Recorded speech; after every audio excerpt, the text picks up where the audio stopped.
bienvenue à toi. Si tu vois pour la énième fois cette partie du live, c'est que tu es en replay. Alors aujourd'hui, j'ai le plaisir d'interviewer Jérémy Coleman. On a essayé de faire le live sur Facebook, mais on ne sait pas ce qu'il s'est passé, ça n'a pas marché. Donc, je vais l'inviter tout de suite. Jérémy, hop, hop.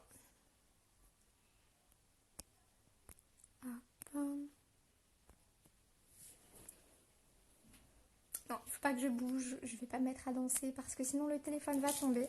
D'ailleurs, hop, je vais le changer de place. On attend qu'il arrive. Ça y est, alors, hop, c'est bon, ça marche. Envoyer l'invitation, normalement ça va marcher. Ah, Alléluia, enfin, ça marche, mais on a réussi. on a été punis, je sais pas ce qui s'est passé. Je suis même allée vérifier les instructions. Je Ouais. faisais ce qui était demandé et ça marchait pas. C'est très bizarre. Je sais pas non plus. C'est pour ça que j'utilise pas les live Facebook, j'y comprends jamais rien à leur truc. Ça me gonfle et du coup, voilà. Bah, Je suis c'est plus désolé. simple comme ça. Il fait, Non, il fait, bah, il fait un peu nuit en plus là chez moi, je me rends compte. pareil ici. Je Mais me du suis coup, isolée. Il y a ma fille qui regarde un dessin animé dans la pièce d'à côté. Je suis tranquille. t'as bien raison. Mais moi, du coup, c'est que là, dans le riad, dans la chambre, il n'y a pas tellement de lumière, mais si je sors, il va y avoir du bruit comme pas possible. Ah, Et ouais. autant le minaret, c'est joli, mais les motos et tout, c'est juste chiant en fait. Non, mais il vaut mieux avoir pas trop d'images ou une qualité, on va dire, plus basse plutôt que Exactement. des images vraiment magnifiques et le son qui va pas. Ça, Voilà, c'est horrible. donc je vais rester là. On est bien ici. Salut Manon. Manon, oui. Alors, pour toutes les personnes qui arrivent, bah écoutez, je vous souhaite la bienvenue. J'espère que vous nous entendez. En principe, tout marche. Est-ce que tu es prêt, Jérémy? Et moi, je suis toujours prêt. Ok, parfait. Alors, est-ce que, Jérémy, pour les personnes qui vont arriver et qui ne te connaîtraient pas encore, est-ce que tu pourrais te présenter? Ouais, bien sûr. Je m'appelle Jérémy Coleman. Je suis entrepreneur, business coach, on dit aussi un petit peu. Et aujourd'hui, ma principale activité, parce que j'en ai quelques autres en périphérie, mais la principale, celle pour laquelle on me connaît, c'est que j'accompagne des entrepreneurs à attirer naturellement plus de clients et donc à développer leur business avec des stratégies, notamment autour de la vente, de la création de contenu, des choses un peu contre-intuitives qu'on voit pas partout ailleurs. Je fais ça maintenant depuis quasiment 2 ans. Avant ça, j'ai tout un passé en fait où je faisais du freelancing pour des grandes entreprises, pour des agences et pour plein de choses comme ça. Et encore avant ça, j'étais blogueur professionnel, etc. Après, on pourrait remonter loin. Ça fait 10 ans que je suis sur le web français, entre des petits projets, des plus gros projets, de la sous-traitance pour d'autres gens. Donc ça fait 10 ans que je suis là en fait, avant d'en arriver là. Quelles sont, Jérémy, tes valeurs mères? Alors mes valeurs fondamentales, je les répète assez souvent. Pour moi, c'est la liberté. J'ai besoin de pouvoir faire ce que je veux, comme je veux, quand je veux, qu'on me foute une paix royale et qu'on me laisse surtout vraiment tranquille. Ça, c'est important pour moi. Mais derrière, très derrière, enfin, juste après, si tu veux, moi, les valeurs qui sont les plus importantes pour moi, c'est la famille, c'est les amis, c'est les gens que j'aime, c'est les gens qui sont proches de moi, c'est de pouvoir être présent pour eux, c'est de pouvoir tout leur donner, etc. Et juste après, mes valeurs clés, c'est notamment tout ce qui est autour de l'apprentissage, de l'écriture, de la transmission. Je pourrais apprendre des trucs toute ma vie et les retransmettre aux autres. J'adore ça. Même si demain j'ai 1 milliard sur un compte, je continue à faire ce que je fais aujourd'hui. Ça me plaît beaucoup. Et j'ai envie de rebondir là-dessus, c'est que très souvent, justement, tu dis que tu pourrais en fait arrêter, mais Ouais. tu aimes le faire. Et est-ce que justement, tu pourrais revenir sur ce concept? Parce qu'il y a beaucoup de personnes qui sont là en mode, bah en fait, je le fais parce que j'ai besoin. Tu vois ce que je veux dire? Ouais, bien sûr. En fait, si tu fais des choses seulement par nécessité, si tu fais des choses seulement parce que tu es en train de rechercher de l'argent, si tu fais des choses seulement parce qu'il faut, tu dois, oui, tu peux avoir des résultats. En fait, mais tu es dans la douleur tout le temps. Tu es tout le temps dans la recherche de l'aversion à la perte. Tu es tout le temps dans la peur. Tu es tout le temps en train de te poser des questions de comment faire pour que ce soit mieux. C'est difficile en permanence. Si tu trouves quelque chose que tu kiffes profondément et que tu as vraiment envie de faire tous les jours, donc tu te détaches complètement du résultat puisque tu es en train de kiffer vraiment le moment présent et tu es en train de prendre du plaisir, tu vas être capable de le faire beaucoup plus longtemps, avec beaucoup plus d'énergie positive, beaucoup plus d'amour. Indéniablement, tu vas devenir meilleur dans ce que tu fais, et donc indéniablement, en conséquence, tu auras de l'argent et des résultats. Mais c'est seulement si tu te détaches complètement du résultat que tu peux l'avoir. Chose qui est importante, c'est vrai que quand on est, je dirais, focus sur le il faut, En fait, on se met une pression monstre et finalement, ça marche pas en fait. Parce que c'est, comme tu dis, tu as parlé de souffrance. Tu vas être en permanence dans le je veux ça parce que je n'ai pas ça. Attends, je vais me déplacer en même temps parce que je pense que je peux trouver un endroit où je serais mieux posé. Si tu es dans le j'ai pas ça, en fait, tu peux pas l'avoir puisque tu es tout le temps en train de chercher des solutions pour quelque chose qui serait pas encore assez bien. Alors que si tu te dis j'aime vraiment profondément ce que je fais, c'est déjà parfait. Euh, et donc, en fait, je vais juste continuer à le faire parce que je kiffe le faire et je vais m'amuser en le faisant et ça va être cool tout le long. En fait, du coup, tu prends du plaisir maintenant, tu prends du plaisir dans l'immédiateté de ce que tu fais, et c'est quelque chose qui est absolument extraordinaire. Moi, c'est ce que je recommande à tous les gens, c'est trouve un moyen de kiffer ce que tu fais maintenant. Et donc, en fait, tu vas continuer à le faire tous les jours, tu vas y prendre du plaisir, tu vas devenir meilleur, tu vas impacter plus de gens, tu vas avoir plus de résultats. Et c'est vrai que bah, on le voit de toute façon, toi, via ta communication, on voit que tu es complètement épanoui. Et Ouais. justement, Moi, je m'éclate, moi, je suis un ouais, gamin, moi. Moi, non, mais je m'éclate profondément dans ce que je fais tous les jours. Je suis trop content de me lever pour aller faire ce job, pour aller accompagner des entrepreneurs, pour aller créer mon marketing, pour travailler sur ce business, etc. avec mon associé. Je suis content d'y aller. Moi, je suis capable de dire, écoute, non, je vais pas à cette soirée ce soir. Demain, j'ai envie de bosser. je vois totalement ce que tu veux dire. Et pourtant, il y a eu une phase où, même si tu n'avais pas forcément, si j'ai bien compris, un besoin financier, où tu Mhm. étais dans la souffrance. C'est ça? Ouais, j'ai eu des phases plus difficiles parce que je viens d'une famille où il y a de l'argent. Donc, si tu veux, j'ai pas eu de difficultés financières. J'avais pas cette pression de manquer. Moi, ça, je l'ai pas eu. Je le comprends pour avoir travaillé avec beaucoup d'entrepreneurs qui l'ont eu, donc je le comprends bien. Mais moi, ça n'a pas été ma situation. Moi, ma situation, la pression, elle était psychologique. C'est quand tu es dans une famille d'entrepreneurs qui ont réussi, en fait, c'est le qu'est-ce qui se passe si je ne réussis pas. Donc, tu as déjà cette pression-là. Et en dehors de ça, si t'es pas connecté à une certaine vision, et encore une fois, ta vision, ça n'a pas besoin d'être un truc planétaire, on s'en fout, chacun a la vision qu'il veut. Si tu sais pas un peu c'est quoi ta mission, et encore une fois, pareil, ta mission, c'est pas sauver l'humanité forcément. Il y en a certains, ce sera ça, d'autres pas, et c'est pas grave. Et que t'as pas un peu travaillé sur tes traumas, tes blessures, tes trucs, en fait, tu vas être en perte de sens, tu vas être dans la douleur, tu vas être dans la réaction à ton environnement, et tu es dans la difficulté tout le temps, c'est tout le temps dur, quoi. Tu peux pas savourer le présent, tes succès, tu les savoures 3 minutes, et ça redevient galère. Enfin, tu prends pas de plaisir en faisant ça, et c'est hyper triste. C'est vrai, c'est vrai. Et justement, ben, même moi, via mon activité, c'est vrai qu'il y a il y a beaucoup de personnes qui sont justement dans la souffrance. Et donc, c'est super intéressant, tu vois, l'approche que tu as, en fait, parce que justement, ben, quand on te lit, on sent que déjà, ben, comme tu l'as dit, tu kiffes. Et en Ouais. plus, tu apprends aux autres à le faire. Mhm. Donc, c'est bien. Et tu C'est parles 100% aussi. du message. Non, j'ai cru que tu allais dire quelque chose. Ah non, je disais juste, c'est 100% mon message. C'est kiffer. Et justement, tu parles beaucoup voilà, tu parles de vision, on voit que tu es quelqu'un qui, voilà, tu prends soin de ton intérieur. Et justement, qu'est-ce que tu penses, du développement personnel, de tout ce qu'il y a autour, en fait, en ce moment? Parce que c'est vrai que ces dernières années, c'est quelque chose devenu qui est très, très, très à la mode, en fait. Mhm. Ça dépend de comment tu choisis d'interpréter le développement personnel, ça dépend de ce que tu en fais, ça dépend de qu'est-ce qu'on englobe dans le développement personnel, ça dépend de plein de choses comme ça. Moi, aujourd'hui, tout ce qui est dev perso, ça a changé ma vie. Ça a changé ma vision du monde, ça a changé qui je suis, ça a changé ce que je peux apporter aux autres, ça a changé mes relations d'amitié, mes relations de ma famille, mes relations de couple. Ça a tout évolué dans ma vie.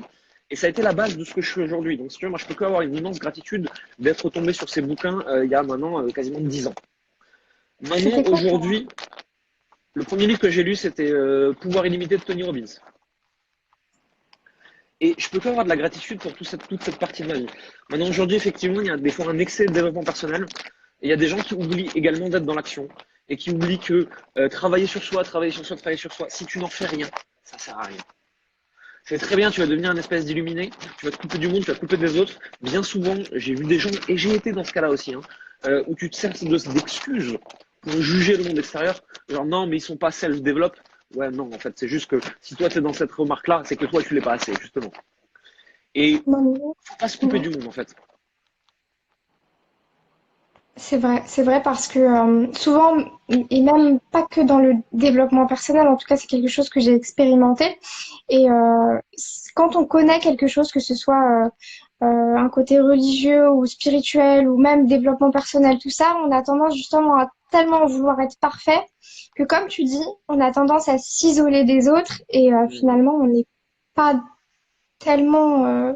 dans ce que l'on dit en fait. Je suis d'accord avec toi. Faut pas que ça devienne, faut pas que ça devienne une dérive sectaire, si tu veux. C'est Voilà. qu'on parle de développement personnel et donc de développement humain qui quasiment systématiquement amène à une certaine forme de spiritualité, qu'elle vienne d'une religion, qu'elle vienne d'une spiritualité qui soit pas théiste et qui soit pas d'une religion, etc. Mais on arrive tous avec une certaine forme de développement personnel et une certaine forme de spiritualité, à un moment à se connecter à quelque chose de plus grand que soi. Du moins, moi, la plupart des gens que j'ai rencontrés qui avaient vraiment beaucoup travaillé là-dessus, ils arrivent finalement à ce cheminement. Certains y arrivent par la religion, d'autres par une spiritualité annexe. Faut pas que ça serve d'excuse pour se couper du monde, c'est tout. Ça veut pas dire, moi, je suis meilleur que l'autre et donc je me déconnecte de lui. C'est, si je suis si bon que ça, j'ai aucun problème à être avec les autres. Voilà. Et j'ai surtout pas besoin de le dire et j'ai pas besoin de m'en rendre compte.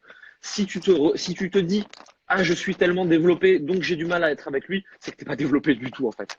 C'est que t'es encore 100% dans l'ego et dans l'opposition, lui et moi. Exactement. Est-ce que pour toi, tout le monde peut devenir coach, accompagner les gens? Alors, accompagner des gens, oui. Tout le monde peut accompagner des gens. Tout le monde peut former des gens. Tout le monde peut leur donner des choses. Tout le monde a des dons, on peut développer des compétences, on peut apprendre à faire quelque chose qu'il fait mieux que des gens qui en ont besoin et qui peut leur montrer. Ça, tout le monde peut le faire. Coach, c'est encore autre chose. Coach, c'est un métier à part. Coach, ça veut dire avoir résolu ces trucs, ça veut dire une posture de neutralité, ça veut dire rentrer dans la vie, l'inconscient, les émotions et le tréfonds d'une personne et être capable de lui montrer qu'elle peut enlever ses lunettes qu'elle a sur la vie et mettre d'autres lunettes et regarder dans un autre angle, etc. C'est une posture très particulière, coach. Je suis pas sûr que tout le monde puisse le faire. Ça demande d'avoir beaucoup travaillé sur soi ou d'avoir beaucoup travaillé sur sa posture de neutralité. Parce que si tu commences à coacher quelqu'un et que tu viens lui filer ton bullshit et la merde que tu as dans la tête, tu vas bousiller la personne. Et ça, c'est C'est super dangereux. Et moi-même, c'est vrai. je coach de moins en moins. Mm. Parce que, si tu veux, au fur et à mesure que j'évolue, je reprends aussi nécessairement certaines idées reçues, certaines choses. Je me rends compte qu'il y a des choses, je suis trop avancé, entre guillemets, syndrome de l'expert, pour les transmettre correctement, alors qu'il y a des gens qui font ça merveilleusement bien. Aujourd'hui, je coach moins. Parce que c'est une posture qui est plus difficile à adopter pour moi, qui a été plus facile à d'autres moments de ma vie. Donc aujourd'hui, je fais du mentorat et de l'accompagnement toujours, hein, mais je prends de moins en moins cette posture de coaching. Ou alors juste de temps en temps, si tu veux, j'interroge mes clients sur tiens, regarde peut-être là, sans vouloir te commander, regarde dans cet angle-là, peut-être que tu trouveras une réponse. Pour moi, et encore une fois, ça n'engage vraiment que moi et ma propre expérience. Non, tout le monde ne peut pas devenir coach, mais oui, tout le monde peut accompagner des gens. Et c'est intéressant justement la définition que tu as. Et au moment où tu dis que si on n'a pas résolu en fait ces problématiques, on peut faire Mhm. comme un transfert finalement et Ouais, effectivement c'est mettre exactement la ça. personne dans la merde en fait. C'est exactement ça. C'est en psychanalyse, le transfert est quelque chose de très utile. On considère que le patient, il doit faire un transfert parce que c'est ça qui va le faire bouger. En coaching, on l'a un petit peu aussi. Le problème, c'est qu'en coaching, la plupart des gens ne sont pas formés à ça. Ils sont pas formés à ce qui va se passer dans la psyché de leurs clients, de leur élève, de leur ce que tu veux, quand la personne va faire un transfert et qu'en fait, la moindre de tes réactions peut le fracasser. Et enfin, moi, le premier, j'ai vécu des trucs qui n'étaient pas toujours faciles. Et putain, merde, je m'attendais pas à ce que ça réagisse comme ça, tu vois. C'est moi, je vais être ton mentor et te montrer une direction. Je voulais pas que tu tombes entre guillemets métaphoriquement amoureux de moi et que dès que je te mets pas un like sur Facebook, tu fasses une crise de panique. Mm. C'est des trucs que j'ai vécu et c'est pour ça que le métier de coaching, c'est un métier à part, c'est un métier qui est difficile, c'est un métier auquel il faut être formé pour moi aujourd'hui. N'importe qui peut accompagner d'autres personnes, mais n'importe qui n'est pas coach. Parce qu'il faut être formé à gérer ce qu'implique le coaching.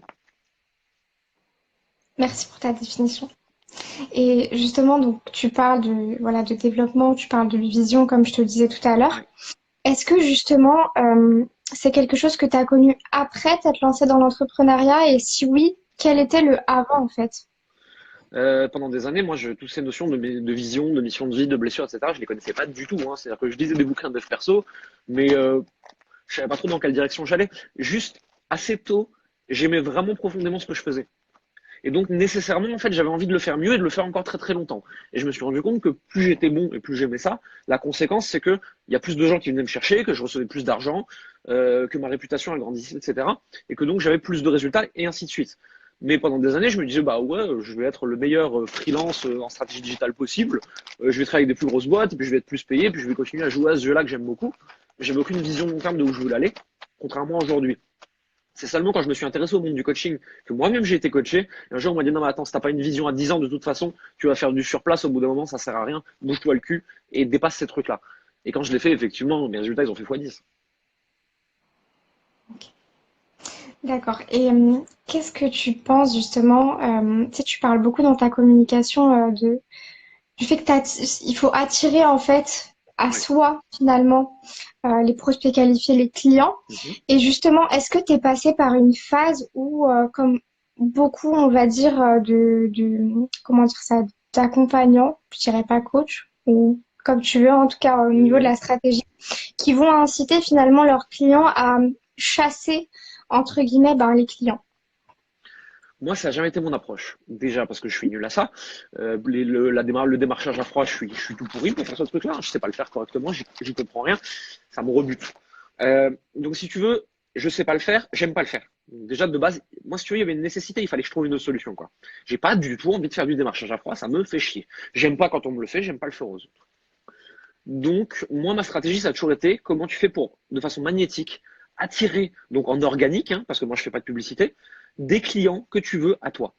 Et là, j'ai développé tout un tas de stratégies qu'aujourd'hui, on transmet encore à nos clients à travers le programme Mercure notamment, sur comment utiliser Facebook, comment utiliser Instagram, comment utiliser YouTube, comment utiliser les stratégies des interviews, à bon escient, de la bonne façon, parce qu'il y a plein de subtilités pour attirer en fait ton client.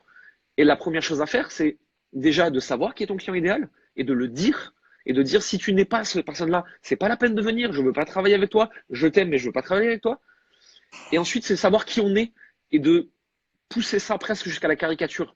C'est il faut que je sois 100% moi-même et si je suis 101%, c'est peut-être encore un peu mieux parce que du coup, je vais attirer des personnes qui recherchent quelqu'un comme moi et je vais rebuter toutes celles qui recherchent quelqu'un d'autrement et donc je n'ai plus de concurrence. Je joue sur un terrain qui est le mien, je suis le seul sur mon terrain de jeu. Je le répétais il n'y a pas longtemps en interview, on rigolait bien. Je fais, il n'y a personne qui sera un meilleur Jérémy Coleman que moi. Par contre, si j'essaye d'être quelqu'un d'autre, je vais me faire avoir. Et justement, ben, tu parles d'être soi. Oui. Et comment est-ce que tu as réussi, on va dire, dans les grandes lignes, à être pleinement ben, Jérémy Coleman, en fait? C'est quand tu te détaches fondamentalement du regard des autres, de la blessure de rejet, de la blessure d'abandon, etc. Quand tu dépasses toutes ces émotions-là, et il m'arrive de les revivre, hein, je ne suis pas self-développe au point de dire moi j'ai tout fini, j'ai tout mieux que les autres, loin de là, mais j'ai pas mal travaillé dessus. Au bout d'un moment, tu te rends compte que comment je peux être aimé pour qui je suis si je suis toujours en train de jouer un personnage pour être apprécié par les autres. Et est-ce que ça Oula! m'a Alors, coupé? ouais. Je suis revenu. Voilà. Je disais, et est-ce que ça ne me dessert pas de ne pas être moi et d'être un personnage en fait que je vais essayer de montrer aux autres? Quand tu commences à te poser ces questions, c'est attends, si je suis vraiment moi, qu'est-ce qui va se passer? Bah tous les gens qui ne veulent pas quelqu'un comme moi, ils vont me repousser.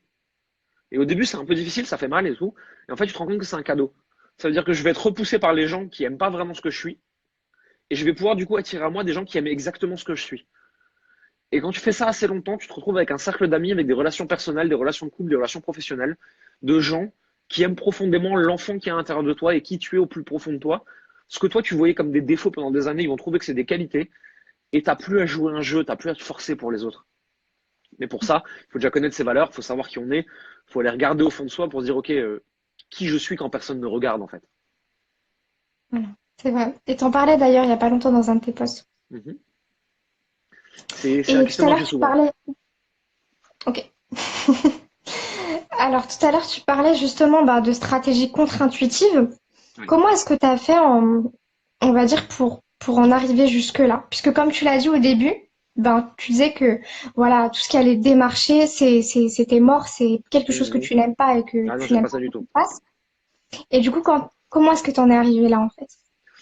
En fait, j'ai fait des études moi en stratégie digitale, tu vois, c'est des choses que j'ai fait pour des grandes entreprises, pour plein de grosses boîtes en fait, et des agences de publicité à Paris, et puis des plus petits entrepreneurs, des influenceurs et tout.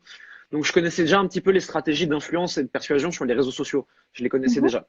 J'avais déjà un truc en copywriting, je savais déjà créer du contenu qui attire, etc. Et en fait, par contre, moi, la vente, c'était pas mon truc, hein. J'étais pas du tout le meilleur vendeur. Et c'est quand j'ai rencontré Florian, mon associé, qui lui était un vendeur extraordinaire et qui avait bossé pour des filiales de Airbus, etc., où il avait formé des mecs à la vente sur des projets à plusieurs dizaines, voire centaines de millions. Et en fait, c'est cette réunion entre Florian et moi où moi j'étais très très bon pour faire du contenu magnétique et lui était un excellent vendeur. Et on s'est un peu mutuellement formés, on s'est apporté tous les deux des choses. Et c'est là que j'ai développé ces stratégies-là. Maintenant, j'ai aussi beaucoup lu, je me suis beaucoup formé à tout ce qui est vente, écriture, copywriting et toutes ces choses-là. Je me suis formé avec des coachs, avec des immersions, avec des événements, avec des livres, avec des grosses formations américaines, etc. Ok. Et souvent, tu compares justement la stratégie, on va dire, à Mhm. la séduction, ou plutôt la vente à la Ouais. séduction. Mais Est-ce que parce que c'est la justement même chose. c'est vrai, mais est-ce que tu peux, est-ce que justement tu peux nous Ouais, ouais, expliquer bien entendu. comment est-ce que tu en es venu à cette comparaison? Moi, j'ai mon idée, mais du coup, je te laisse. Alors, il y a une première chose, c'est que déjà, en fait, si tu veux, moi, je suis arrivé un peu dans cet univers d'Internet avec ce qu'on appelle la communauté de séduction, les pick-up artistes, etc. C'est toute cette mouvance qui vient des États-Unis avec Neil Strauss, Mystery, etc. Mecs qui, en gros, étaient des gros nerds geeks qui avaient absolument aucune chance avec les femmes et qui, dans l'échelle sociale, ils étaient tellement bas qu'ils allaient finir leur vie tout seuls, hein. Et ces mecs-là, ils ont dit, OK, on a analysé le processus du marketing et on va réappliquer ça aux relations sociales. Et on va tout redécomposer de la même façon. Et en fait, on va vendre nous-mêmes dans un cadre de séduction comme un produit. Moi, je suis arrivé sur Internet avec ça, en fait. Donc, si tu veux, j'ai déjà appris ça dans un contexte social. Et puis, en fait, un jour, je me suis juste rendu compte que, attends, ces mecs-là qui ont fait ça pour la séduction, en fait, ils le tenaient du marketing et de la vente. Et parce que, pourquoi le parallèle est aussi facile? C'est parce qu'en vente, tu as un produit que tu mets en avant. Tu veux que ton produit, tu veux mettre en avant ses défauts, ses qualités, pour qui il est pas, ce qui il est, qui il est pas. Et en fait, ton job, c'est de donner la meilleure vision globale du produit aux personnes qui en ont vraiment besoin. La séduction, c'est exactement la même chose. Si tu cherches dans ta vie des relations épanouies, et par relation, j'englobe absolument tout, parce que chacun fait ce qu'il veut, il y en a qui veulent être mariés, il y en a qui veulent faire plein d'autres choses. Ton but, c'est de dire, OK, voici qui je suis, voici ce que je peux apporter à la personne à qui je suis, et voici quel type de personne je veux dans ma vie. Et te démerder pour être vu par ces personnes et que ces personnes te voient. Donc en fait, la séduction et la vente, c'est exactement la même chose. Sauf que dans la séduction, le produit, c'est toi. Effectivement. Et pour toi, quel est justement l'indispensable pour attirer et pour vendre aujourd'hui je vais y arriver, ces prestations? Il y a plusieurs choses. Mais pour moi, c'est la connaissance de ton marché. Tu dois Mhm. absolument connaître ton marché cible, tu dois savoir à qui tu t'adresses. Ces gens-là, tu dois les connaître mieux qu'ils ne se connaissent eux-mêmes. C'est-à-dire que tu dois savoir à quoi ils rêvent la nuit, de quoi ils ont peur, qu'est-ce qui les réveille, qu'est-ce qui les obsède, qu'est-ce qu'ils lisent, quelles questions ils se posent. Si tu sais ça, tu trouves un moyen de créer une offre qui répond à leur plus gros problème. C'est le problème le plus urgent et douloureux qu'ils aient, tu réponds à ça. Et derrière, en fait, il faut juste leur mettre sous le nez de façon naturelle et continuelle en parlant de ce qu'ils vivent. Si tu arrives à faire ces étapes-là et que derrière, en plus, tu es bon en vente parce que tu t'es formé, etc., ton business, il va décoller, ça va être facile. Ça va être facile. En fait, si tu veux, dans le marketing, tu as trois phases. Tu as la découverte, comment est-ce que ces personnes trouvent où je suis. Tu as ce qu'on appelle la phase d'endoctrinement. Alors, c'est pas très joliment dit, mais au final, bon, c'est ça. C'est comment est-ce que la personne, elle tombe amoureuse de ce que je raconte et de ce que je peux apporter. Et tu as la phase de vente. C'est tout. Si tu maîtrises ces trois phases dans ton marketing, ton activité décolle. Ok, très bien. Et d'ailleurs, tout à l'heure, j'ai une question qui vient et justement, j'en ai parlé dans un post. Mhm. C'est, tu sais, aujourd'hui, il y a beaucoup de personnes souvent, c'est des personnes qui débutent ou alors qui n'ont pas encore beaucoup de résultats Ouais. et qui vont se dire, bon, ok, moi, de toute façon, mon offre, elle est super géniale. Donc, j'ai pas forcément, tu vois, enfin, j'ai pas forcément besoin d'une stratégie du tonnerre Mhm. pour pouvoir y arriver. Sauf que, évidemment, non. Qu'est-ce que tu en penses? Parce que là, j'allais donner ma réponse et c'est pas l'objectif. Regarde, tu vois, c'est pour ça que j'aime tellement le parallèle avec la séduction, c'est parce que ça facilite toutes les réponses. Qu'on prenne le cas d'une femme ou d'un homme, tu prends le meilleur parti de la Terre qui existe, ok? Et tu le fous au fin fond d'une grotte. Est-ce que tu penses qu'il va trouver quelqu'un? C'est exactement la même chose. Si ton offre elle est fantastique et que tu sais pas la mettre devant les bonnes personnes de la bonne façon, ton offre aussi fantastique soit-elle, personne ne pourra l'acheter. Réponse très claire. Réponse très claire. Euh, et dernière question. Ouais. Selon toi, quelle est vraiment la clé, si je pourrais dire ça comme ça, de la réussite? Pour moi, c'est le mindset. C'est la réponse bateau, actuellement tout le monde le dit. Le mindset, bien entendu, avec l'application derrière, hein, si tu veux, les idées, l'état d'esprit, etc. Si tu n'as que ça, tu ne peux pas réussir. Mais moi, je répète sur le mindset parce que pour moi, le mindset, c'est ton état d'esprit, ta joie, ta façon de voir l'avenir, ton niveau de certitude. Moi, dans le mindset, j'englobe aussi ton entourage. qui est-ce qu'il y a autour de toi parce qu'il détermine comment tu penses. Et pourquoi pour moi c'est mindset et pas autre chose? Parce que si tu as l'état d'esprit, nécessairement tu feras les actions en inspiration et tu iras appliquer et tu iras apprendre ce qu'il faut pour avoir des résultats. Par contre, si tu appliques sans avoir le mindset, tu n'auras rien. Je connais personne qui a pas un certain état d'esprit vers l'entrepreneuriat, qui fait des actions et qui a des résultats. Non. C'est ton état d'esprit, ta certitude, ta croyance que c'est possible qui va déterminer les actions que tu es prête à faire pour réussir et donc ta réussite. Effectivement, on parle beaucoup finalement du mindset, mais comme tu dis, en fait, ça fait tout. Parce que sinon, comment tu fais pour te relever à chaque fois que tu tombes? Et Bien sûr. on va pas se mentir, l'entrepreneuriat, il y a il y a des chutes en fait. Et bah, quand tu ne sais pas te relever et être constant et toujours en fait, je dirais avoir cette niaque, bah, au bout Mhm. d'un moment, ça coince.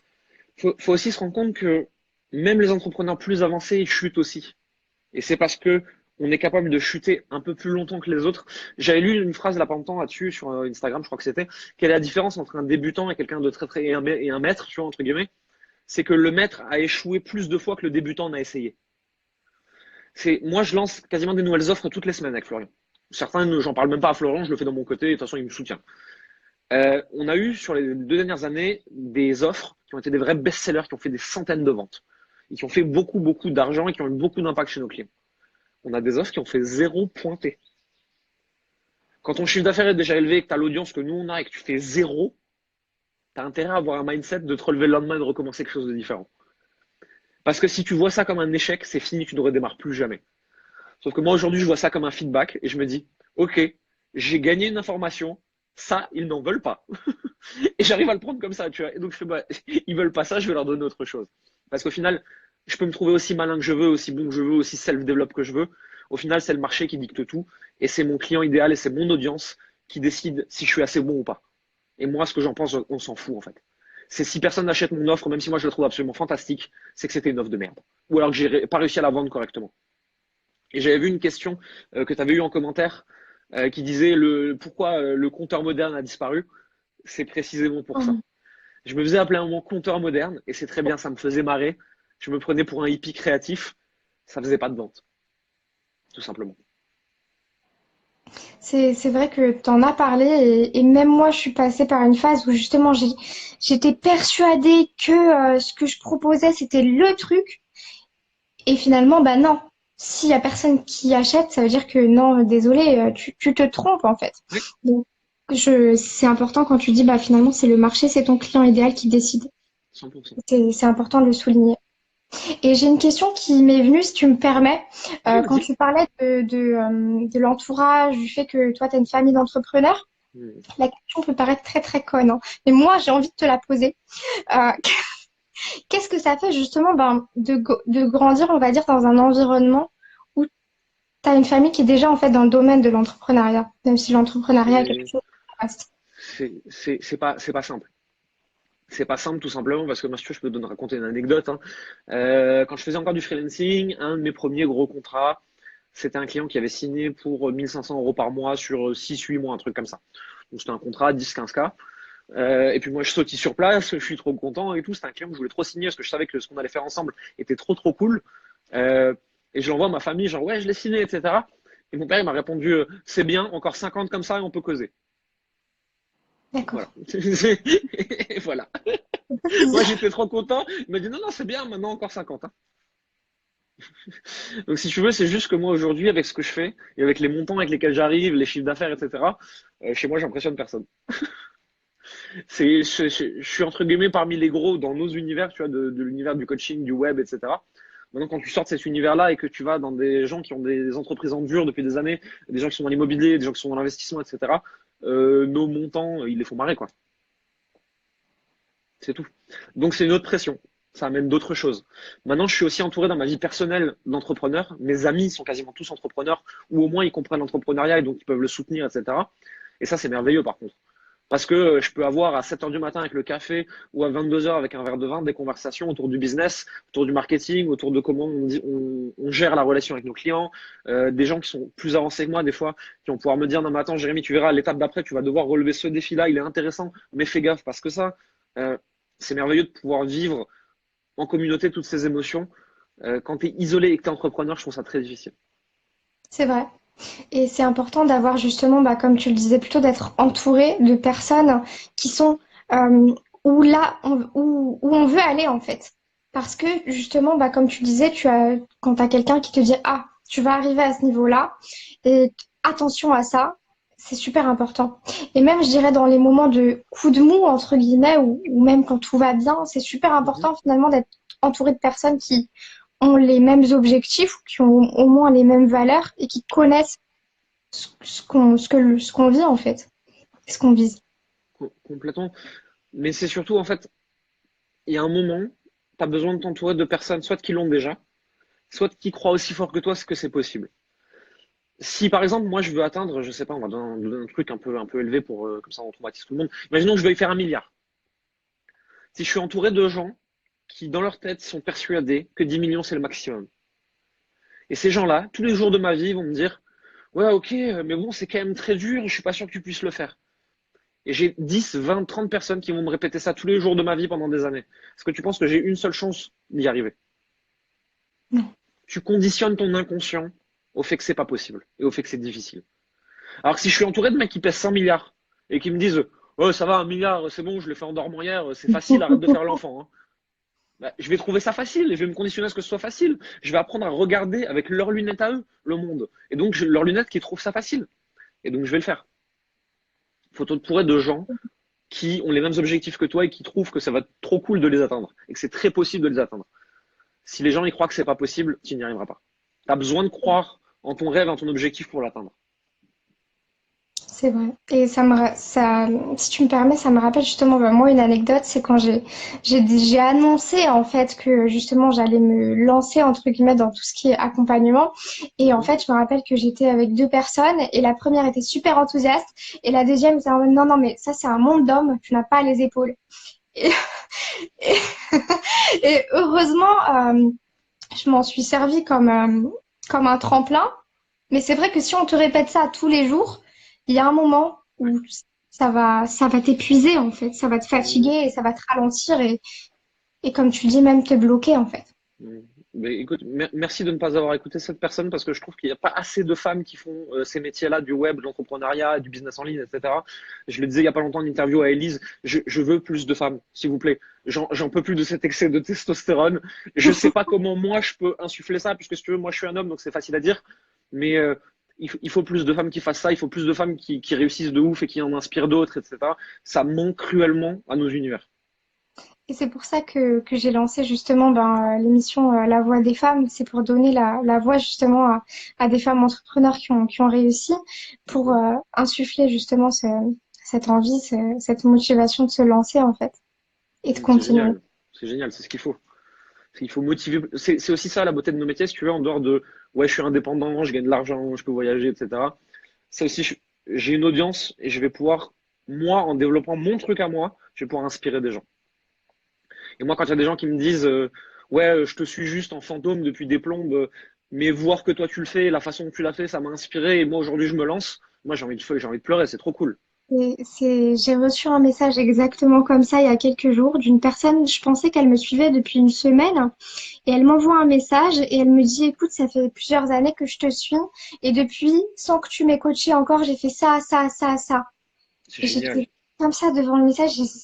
C'est ça, c'est tu pleures en fait, t'as envie de pleurer parce que c'est merveilleux. complètement. Ah, moi j'adore ces moments-là, quand tu as des personnes qui se bougent et qui réussissent parce que tu as réussi à les inspirer, c'est le plus beau cadeau du monde, tu vois. Est-ce qu'il y a quelque chose dont tu voudrais parler? Est-ce que tu as un dernier mot à dire, on va dire? Un dernier mot à dire. Attends, faut que je dise un mot important là du coup. Je peux pas me louper. Je peux pas me louper si c'est le dernier mot. Faut faire ça bien et tout. Non, plus sérieusement.